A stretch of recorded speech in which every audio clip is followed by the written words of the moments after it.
इसको हेल्प कर दीजिए। Okay, clear? फिर आज नाउन में ही नेक्स्ट टॉपिक पढ़ेंगे हम लोग। आज एक वर्ड पढ़ना है, एडवाइस। अब एडवाइस यहाँ पे बताना है वो कि ये नाउन है। एडवाइस नाउन ही होता है। अगर आप इस सेंस में बोल रहे हो कि सर एडवाइस का सलाह लेना होता है, सलाह लेना या देना, तो इस सेंस में आप इसको वर्ब मानिएगा। ठीक है, अगर आप एडवाइस को वर्ब मानते हो तो गलत है। एडवाइस यहाँ पे वर्ब नहीं होगा, ये क्या हो जाएगा, नाउन होगा। एडवाइस जो शब्द है वो क्या होगा, नाउन है। अब यहाँ पे ये जो नाउन है, तो नाउन है तो ये सिंगुलर कैसे होगा और प्लूरल कैसे होगा। मेन मुद्दा यही है कि नाउन है तो ये नाउन में सिंगुलर और प्लूरल कैसे होगा। तो एडवाइस जो होता है ना, वो अनकाउंटेबल नाउन होता है। क्या होता है वो, अनकाउंटेबल नाउन, अनकाउंटेबल नाउन। तो जब ये अनकाउंटेबल नाउन होगा तो ये जाहिर सी बात है कि किस फॉर्म में आएगा, सिंगुलर फॉर्म में आएगा, राइट? ये किस में आएगा, सिंगुलर फॉर्म में आएगा। लेकिन अगर अनकाउंटेबल नाउन एडवाइस का अगर सिंगुलर बनाना हो, सॉरी प्लूरल बनाना हो, तो क्या कीजिएगा, यानी उसके लिए काउंटेबल बनाना होगा, काउंटेबल नाउन तैयार करना होगा। तो काउंटेबल नाउन जब बन जाएगा तो काउंटेबल से दोनों हो जाएगा, सिंगुलर और प्लूरल। तो अब जो है देखिए, ये टॉपिक जो पढ़ा रहे हैं ना, ये सबके लिए, ये 11th क्लास के लिए तो हम पढ़ाते ही हैं, फाउंडेशन बैच के लिए, बेसिक क्लासेस के लिए। लेकिन अगर कोई कंपटीशन की भी तैयारी कर रहा है तो उसमें भी ये वर्ड्स का जरूरत पड़ता है कॉमन एरर में। तो वहां भी आप समझ सकते हैं कि एडवाइस का कितना इंपॉर्टेंट है कि एक एक वर्ड जो नाउन में अभी आपका क्लास हो रहा है, बहुत इंपॉर्टेंट क्लास होगा सभी क्लासेस के लिए, जूनियर टू सीनियर। यानी आप बेसिक टू एडवांस अगर पढ़ रहे हो तो उसके लिए भी निश्चित ये काम कर जाएगा। अब जो है काउंटेबल बनाने के लिए क्या करें, एडवाइस जैसे कि एग्जांपल बोलना है आपको, यानी कि आप बोल सकते हैं सर एडवाइस वाज गुड। एक सेंटेंस है एडवाइस वाज गुड, तो यहाँ पे एडवाइस जो शब्द है ये क्या हुआ, सिंगुलर हुआ। ये क्या हुआ, सिंगुलर हुआ। क्या हुआ वो, सिंगुलर हुआ। नींद नहीं लगा, एडवाइस सिंगुलर हुआ। तो ये जब सब्जेक्ट, सेंटेंस का फॉर्मूला क्या करता है, कॉल आ रहा है, सेंटेंस का सब्जेक्ट जो है सिंगुलर है तो वर्ब भी क्या होना चाहिए, सिंगुलर ही होना चाहिए, राइट? सेंटेंस का सब्जेक्ट क्या है, सिंगुलर है, तो वर्ब भी क्या, काउंटेबल बनाने के लिए क्या कीजिएगा, किसी भी नाउन का काउंटेबल अगर बनाना हो तो क्या कीजिएगा उसमें, बताइए। समय आपके पास 10 सेकेंड का समय है।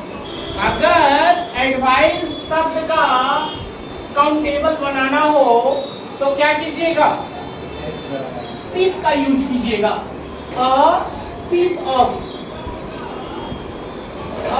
ऑफ लगा के आप काउंटेबल बना सकते हैं। और जब काउंटेबल बन जाएगा तो सिंगुलर और प्लूरल दोनों बनेगा। और पीस ऑफ लगाकर आप सिंगुलर बना सकते हो और उसी आप पीस ऑफ का प्लूरल बनाकर आप समस्त वर्ड्स का प्लूरल बना सकते हैं। जो सेंटेंस में जितने प्लूरल शब्द आएंगे उनका बना सकते हैं, कोई दिक्कत नहीं होगी। समझ में आया कि नहीं समझ में आया? समझ में आया तो अच्छी बात है, नहीं समझ में आया तो भी अच्छी बात है। इतना समझ में आया कि समझ में नहीं आया है, नहीं जी, समझ में इतना तो आ गया कि सर ये समझ में नहीं आया, हाँ इतना कम समझ में आया, तो इसका फिर भी तो है ना कि सर समझ में नहीं आया, जो पढ़ा है वो समझ में नहीं आया। बाकी लोग भी ध्यान से सुनिए। तो अब भी सब लगा के उसका काउंटेबल बनाए। अब इसको लैंग्वेज के रूप में लिख लीजिए कि एडवाइस, देखिएगा कीजिएगा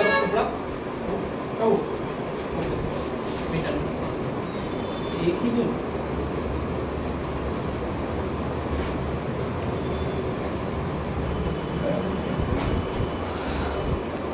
लिखिए एडवाइस अनकाउंटेबल है, यहाँ अच्छा से लिखिएगा, एडवाइस अनकाउंटेबल है, इसलिए यह सिंगुलर है, इसलिए यह सिंगुलर होता है। ऐसे लिख लो,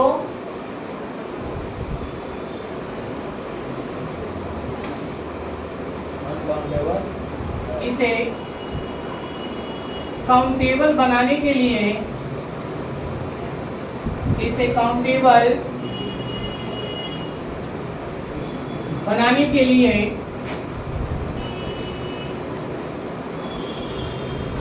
पीस ऑफ जोड़ा जाता है, पीस ऑफ जोड़ा जाता है। जब आप पीस ऑफ जोड़ दीजिएगा काउंटेबल बनाने के लिए, तो इसका काउंटेबल में दोनों पार्ट्स हो जाएगा, सिमिलर एंड कुलर। अब इसके लिए एग्जांपल लिख लीजिए बाबू।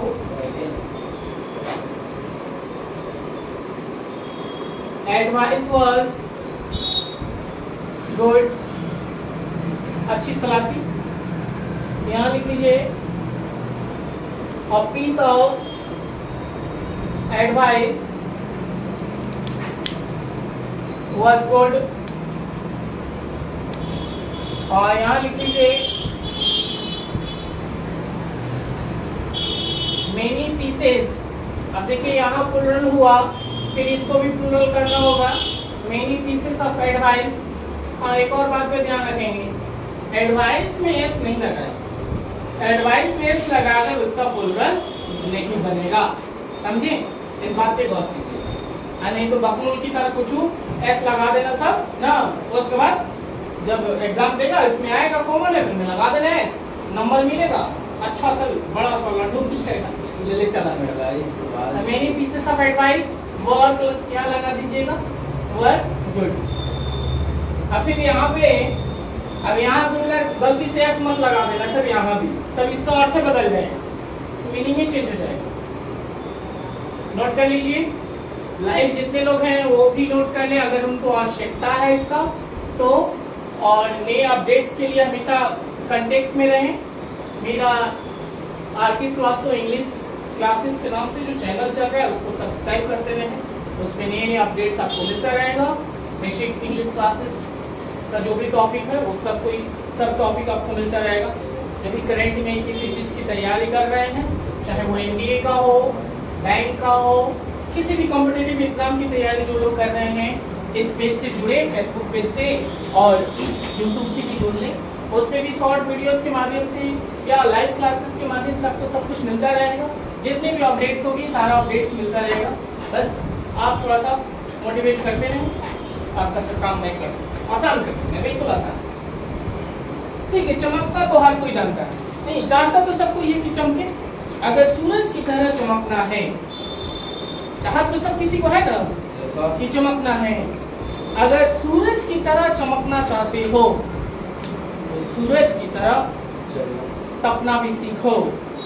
सूरज जितना तपता है उतना अगर विद्यार्थी जीवन में विद्यार्थी अगर तपना शुरू कर दें, ये नहीं कि क्लास में आए और रोड के एक साइड में लाइन से खड़े हैं, क्लास सब किसी का चल रहा है और आप लोग रोड पे खड़े हैं। बहुत सारा लड़का है उसका बाहरी पढ़ाई के लिए नहीं हुआ, रोड के एक साइड में खड़ा होने के लिए हुआ है, और रोड के एक साइड में खड़ा हो रहा है, टट्टू की तरह खड़ा हुआ है, सब देख रहा है, सब पैसेंजर लोग का आना जाना, सिर्फ उसका काम वही है। पढ़ाई लिखाई से कोई मतलब नहीं, तो उस तरह का आप में से तो कोई है नहीं ना, जो लाइफ में है वो तो बेचारा सब अच्छा से बैठ कर पढ़ रहा होगा सब। चलिए, तो ये आपका एडवाइस हुआ। अब इसके बाद एक वर्ड आता है ब्रेड, एक वर्ड आता है ब्रेड। ये बहुत इंपॉर्टेंट टॉपिक्स होगा नाउन का।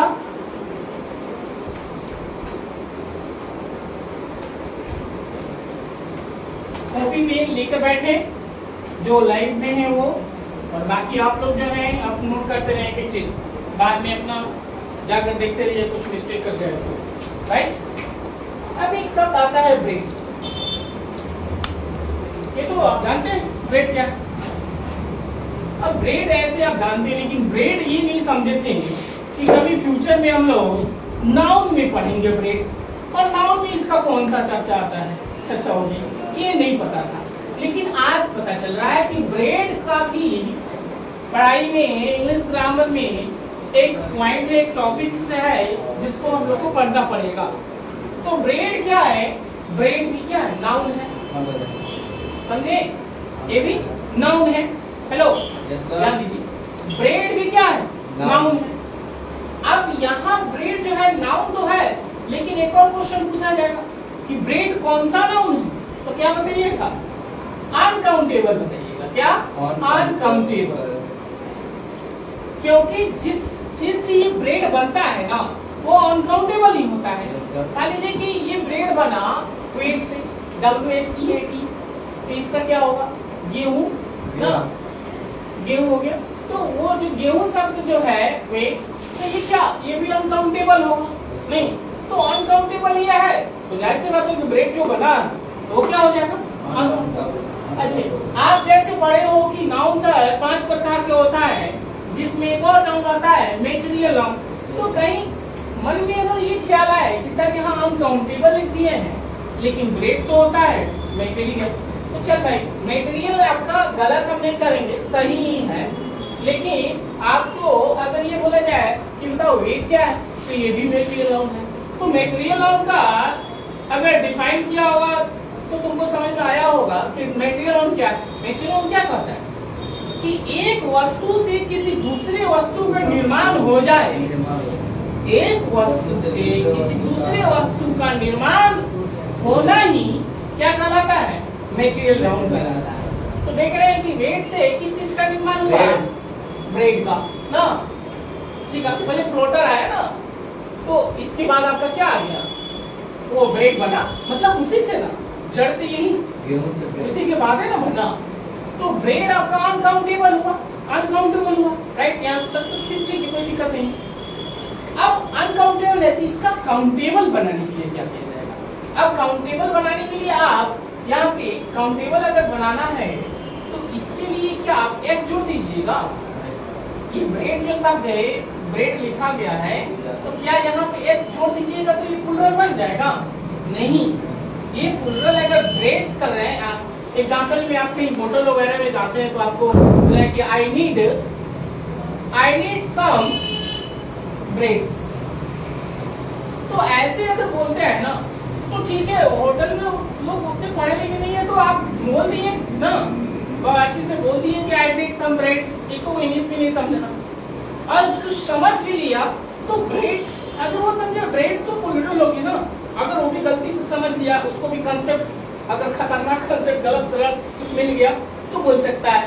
तो जानते हैं ब्रेड्स अगर समझ गया तो उसे ये पता थोड़े है कि इसका क्वांटिटी कितना है, क्वांटिटी तो उसे समझ में नहीं आया ना कि कितना, 1 2 4 5 10 कितना ही खाने वाला है, तो क्या करें, इतना लाकर दे देता है, मतलब जितना उसका मन किया 5 10 लाकर दे दिया, तो नहीं भाई खाओ ना।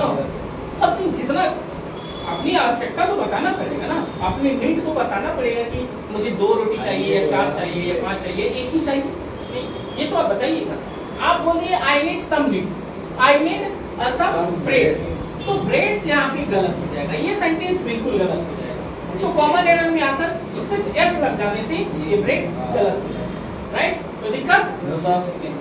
अब यहाँ काउंटेबल बनाने के बताते हैं कि काउंटेबल बनाने के लिए क्या कीजिएगा।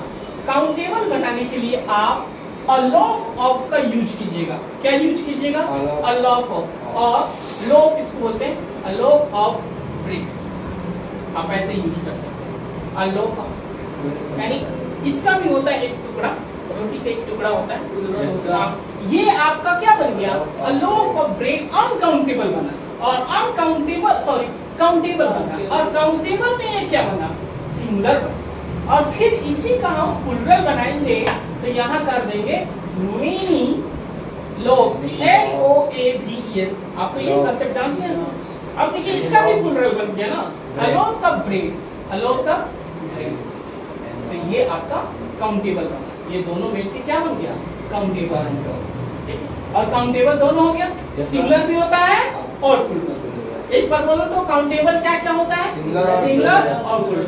एक बात और दिमाग में से हो जाए कि अनकाउंटेबल हमेशा क्या होता है? सिंगुलर होता है। अनकाउंटेबल नाउन हमेशा सिंगुलर फॉर्म में होता है, इसमें कोई दो राय नहीं। ओके, तो आज की क्लास इससे प्रिपेयर था। ये एक सेंटेंस के रूप में लिख लीजिए, ब्रेड का सेंटेंस के रूप में इसको नोट किया जाए।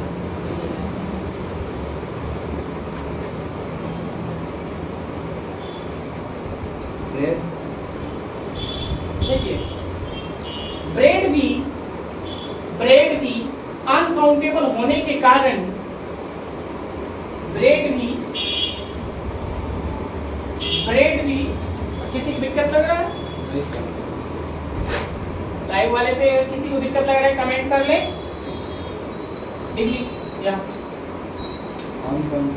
ब्रेड भी अनकाउंटेबल, सुनो एक और बात, अनकाउंटेबल नहीं बोलेंगे, अनकाउंटेबल बोलेंगे। ब्रेड भी अनकाउंटेबल है, इसलिए यह सिंगुलर है, इसलिए यह सिंगुलर है। इसका भी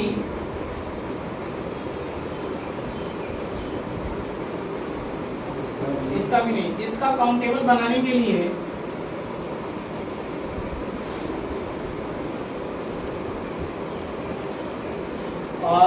लॉफ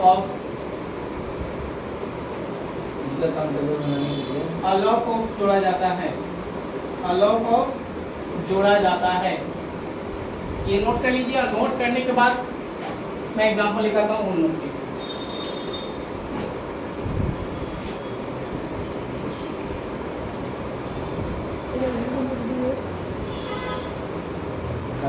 ओके, एनी प्रॉब्लम्स? जिसे कोई भी प्रॉब्लम है कमेंट करें और वो बताएं जो लाइव में है। और जो लोग भी एब्सेंट कर रहे हैं ऑफलाइन बैच में, कम से कम यार जब उनको ऑनलाइन का मौका मिल रहा है तो वहां पे जुड़े, और नहीं तो फिर हम ऑफलाइन के बैच में तो आदत है मेरी पूछना, पूछेंगे और नहीं बताने पर फिर कमाल धमाल सब होगा। चलो एग्जाम्पल नोट कर लो भाई। हेलो, नोट कीजिए example. Bread is hot,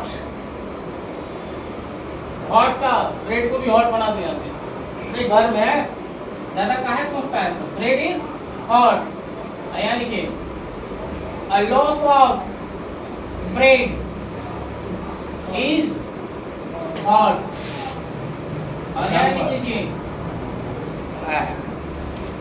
many loaves of bread, यहाँ क्या होगा, इज होगा, क्या होगा, आर, हॉट।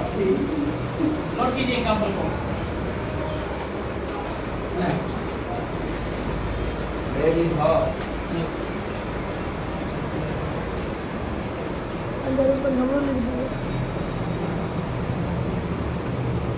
हो गया?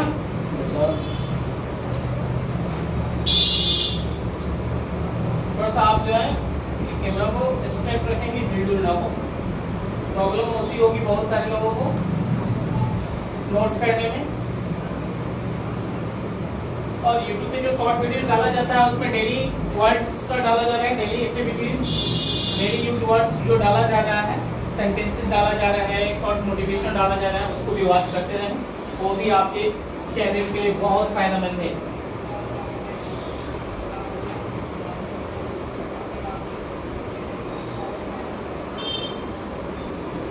हो गया?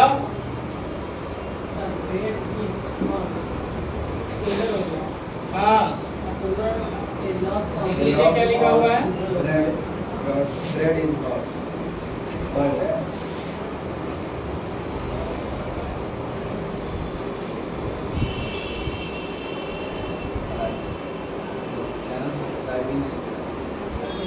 हो गया? चलिए, क्लास में किसी तरह की कोई गपशप ना करो। हो गया?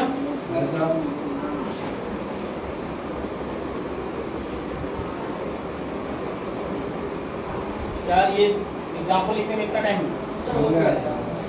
होता क्या नहीं होगी?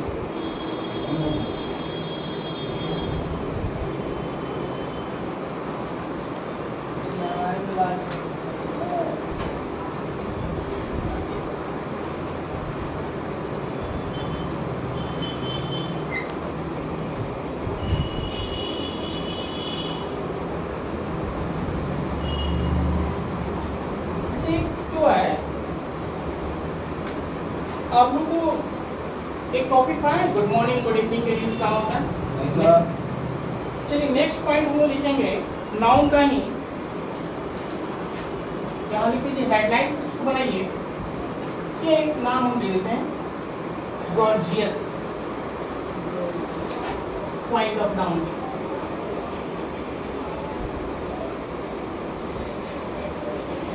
गॉर्जियस पॉइंट ऑफ नाउन, ठीक है? गॉर्जियस पॉइंट ऑफ नाउन, ये हेडलाइंस में आ जाओ, बहुत इंपॉर्टेंट। ये नाउन की टॉपिक में इसको लिया गया है, नाउन चैप्टर में ही लिया गया है। Gorgeous point of noun, okay?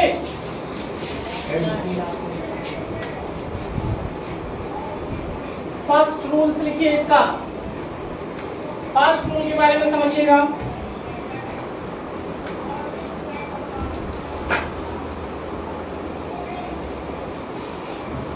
आप ये तो सुनिए ना, ओ क्लॉक ना, बहुत लोग होता है कि व्हाट्स टाइम। अगर क्वेश्चन आपसे पूछा जाता है व्हाट इज टाइम, समय क्या है, व्हाट इज टाइम नाउ,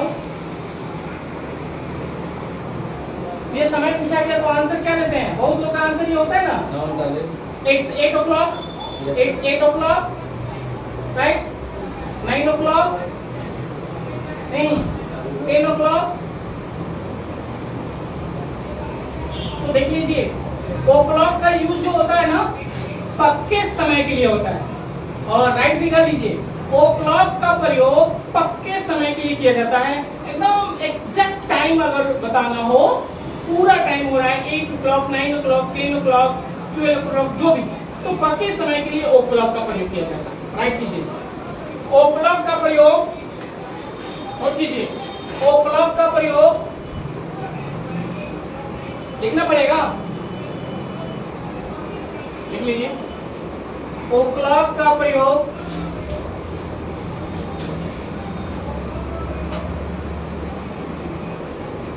पक्के समय के लिए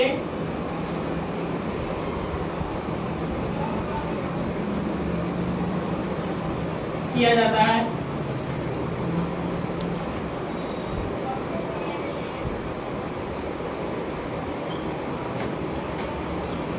ओ क्लॉक का प्रयोग पक्के समय के लिए किया जाता है। एग्जाम्पल नोट कीजिए,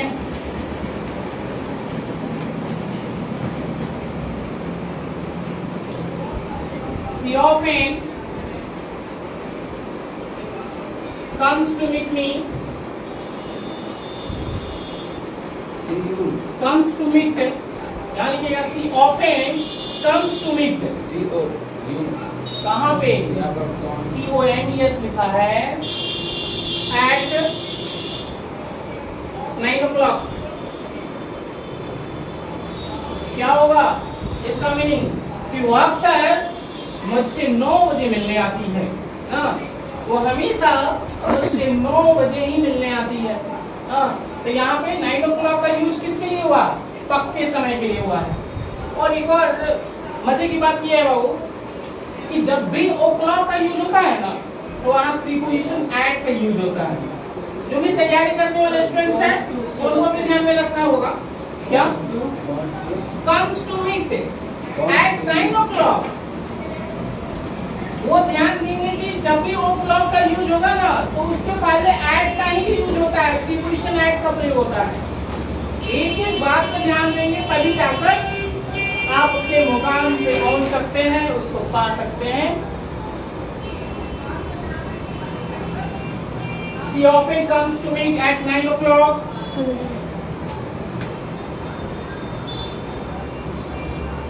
चलिए, हो गया? नोट करिए, जो भी लाइव क्लास में है, अगर वो पढ़ रहे हैं तो वो कमेंट करके बताते रहे कि हाँ कंप्लीट हो चुका है।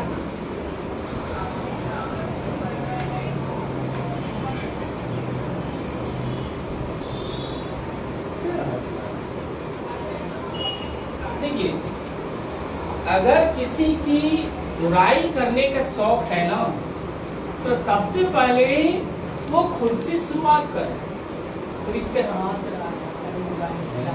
एक शॉर्ट वीडियो में डाला गया है कि अगर किसी की बुराई करने का अगर इतना ही आपको शौक है तो शुरुआत खुद से न कर लो, तब न पता चलेगा। आप किसी और किस ढूंढते रहते हो कि हाँ ये फलाना ये क्या चिल्लाना ये छोड़ो हटाओ, तो अपना देखो। चलिए दूसरा पॉइंट है कजिन, COUSIN। तो कजिन जो है ना बहुत इंपॉर्टेंट, इसमें बहुत सारे लोग मिस कर जाते हैं, कंफ्यूज हो जाते हैं। कजिन जो शब्द है ये क्या होता है? कजिन के साथ, हेलो यहाँ ध्यान दीजिए, जितने लोग लाइव है वो भी ध्यान दीजिए। कजिन के साथ जो है ना तो ब्रदर का प्रयोग होगा और ना ही सिस्टर का। कजिन के साथ ना तो ब्रदर का प्रयोग होगा और ना ही सिस्टर का, ये दोनों का यूज नहीं होता है कजिन के साथ। Okay, why? अब आप पूछिए सर व्हाट्स द रीजन?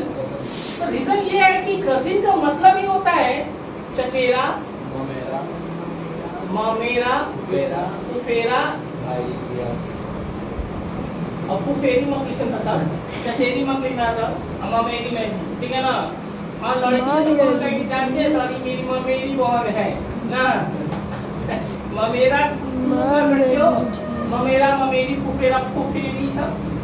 तो चचेरा, ममेरा, फुफेरा ये सब कजिन का अर्थ ही होता है भाई बहन। कजिन के साथ सिस्टर ब्रदर का यूज नहीं करेंगे। एक लाइन लैंग्वेज में लिख लो, कजिन के साथ, कजिन के साथ। यहाँ कोई पॉइंट देख लो, तीसरा पॉइंट लिखो, कजिन के साथ ना तो ब्रदर का प्रयोग होता है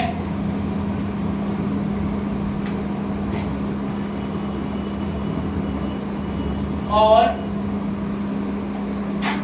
ना ही सिस्टर का। कजिन के साथ ना तो ब्रदर का प्रयोग होता है और ना ही सिस्टर का।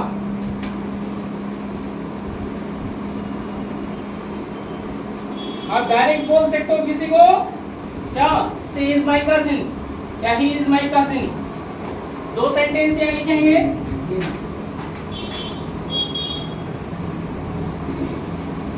She is my cousin sister यहाँ लिखा हुआ अगर है, सेंटेंस में मिल जाए किसी क्वेश्चन में, तो भैया ये क्या हो जाएगा? गलत हो जाएगा। कजिन के साथ क्यों गलत हुआ है? क्योंकि यहाँ सिस्टर है, और सिस्टर यहाँ नहीं रहना चाहिए। हाँ, शी इज माई कजिन, सिर्फ शी इज माई कजिन। अगर आप इतना ही लिखते हो ना या बोलते हो तो आप सुपर बॉय कहलाओगे, बेहतरीन कहलाओगे। She is my cousin, he is my cousin, right? Cousin बोले तो उसका रिस्पेक्ट बढ़ जाता है, उसके नजर में होता है कि ये अपना मान रहा है, ये हमको चचेरा ममेरा फुफेरा फुफेरी नहीं मान रहा है। अच्छी बात है, सबका रिलेशन बना रहेगा, ऐसा ही सबको करना चाहिए। तो ऐसा नाम किसी को दीजिए कि उसे लगे नहीं कि हाँ ये मुझे गैर समझ रहा है, ठीक है? इसी से अगर ऐसा ही आप कजिन का सब सिस्टर ब्रदर बोलिएगा तो पटदारी तो यहीं से शुरू हो जाता है गाँव में ना, ऐसे ही पटदारी हो जाता है। अब डायरेक्ट आप कजिन बोल रहे हो, नहीं, रिस्पेक्ट रिगार्ड उसका कीजिए, और थोड़ा सा हर लड़की का रिगार्ड करना चाहिए। अभी जो ट्रेंड पे चल रहा है कुछ समय से, उस पर ध्यान देना नहीं है। ऐसा नहीं है कि हर आदमी हर किसी के साथ वैसा ही व्यवहार करेगा, और एक के चलते ही कईयों का नुकसान भी हो जाता है। एक कोई गलत मिसबिहेव कर देता है किसी के साथ, तो उसके चलते बहुत लोग, लेकिन बहुत लोग ऐसा सोच रहे हैं नेगेटिविटी कि हाँ वो जो है किसी पद पर कोई चला गया तो ऐसे हुआ वैसे हुआ, तो हम भी किसी को आप पढ़ने नहीं देंगे, ऐसा गलत बात है। ऐसा नहीं सोचना चाहिए कभी नहीं। सबका अलग अलग अपना थॉट है, सबका अलग अलग बिहेव है, सबका संस्कार अलग अलग मिला है, सबको सिलेक्शन अलग मिला है, कल्चर अलग है, तो सब कोई सेम नहीं हो सकता है, एक जैसा सब कोई नहीं हो सकता है। इसलिए बहुत लोग जो है अब सोच रहे कि नहीं हम उसको पढ़ा रहे हैं तो उसका पढ़ाई छुड़वा दें, ऐसा इसके साथ भी हो सकता है, मेरे साथ भी हो सकता है, या तुम्हारे साथ कुछ भी हो सकता है। कल तुम मर जाए, कौन जानता है? ये कोई जानता है? नहीं जानता है। तो अब इसके चलते क्या हम जीना ही छोड़ दें? हमेशा क्या हम अच्छे जो भी बिहेव करना है किसी के साथ छोड़ दें? नहीं, गलत बात है। तो चलिए आज की क्लास यहीं पे फिनिश होती है, फिर कल हम लोग मिलेंगे।